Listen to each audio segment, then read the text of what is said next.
So getting things done at the State House, that's what Farm Bureau and Farm Bureau members do. And every now and then there's a really big win. CAUV reform last year, Leah, took a lot of years and a lot of effort to get there.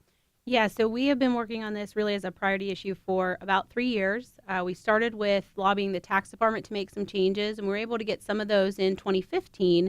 But then once it became clear the tax department was not going to make any further changes, we moved on to the legislature. And so from 2016 and 17, it was pretty much what we were working on 24/7 was the CAUV reform. And we worked on it that hard because our members were facing some pretty severe consequences if we weren't able to get some things done. Yeah, so the CAV formula was creating a situation where farmers were seeing 300, 400% increases in their taxes, and it just wasn't sustainable or possible when you look at farm budgets and how a farm operation works.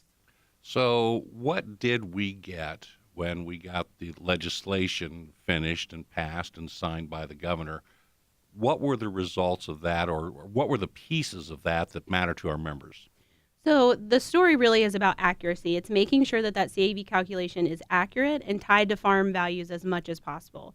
We were able to change some of those data points so that they were tied to the farm economy rather than to the just general economy and general lending rates.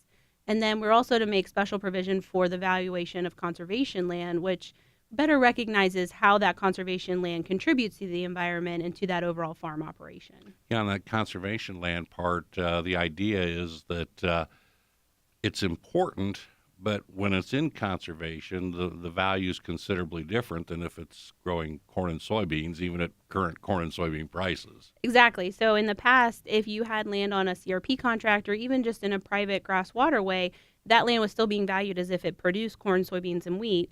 And we wanted to make sure people weren't discouraged from putting in conservation practices just because they had to pay the taxes as if it was growing a crop. Especially in light of all of the attention that agriculture's impact on water quality is having, and that was a pretty good message that I think our legislators heard. So we got this done. We're starting to hear from members.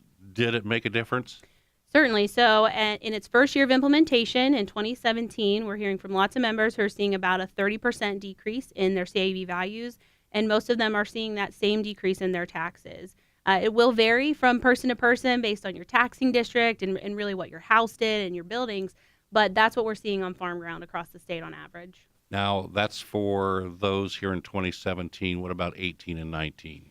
So the legislation is implemented on the reassessment schedule. So our 2018 counties will be seeing new values later this year, and then on their tax bills they receive in 2019.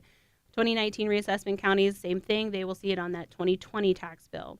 There's actually a 6-year implementation in total, and that's to make sure that counties and schools and local governments can better transition to these changes and making sure that that formula is accurate as possible. So I sit at the other end of the office, but I saw you guys working on this over in the policy shop. A big pat on the back, a lot of hours, a lot of time for you and your coworkers and our members. I mean, they really stepped up. Definitely. So in November of 2016, we asked our members to tell their story to their legislator, and they did not disappoint. We had hundreds of calls and letters and emails sent to legislators to tell the story of what CAV means to me and also what happened to their farm with CAV, how their values had increased, how their taxes had increased, and what that did to their operation. And that made the difference. That made legislators understand how important this was to our farmers and our food supply across the state. And it helps me remember why I come to work every day. It doesn't hurt. It certainly helps you be passionate about what you do.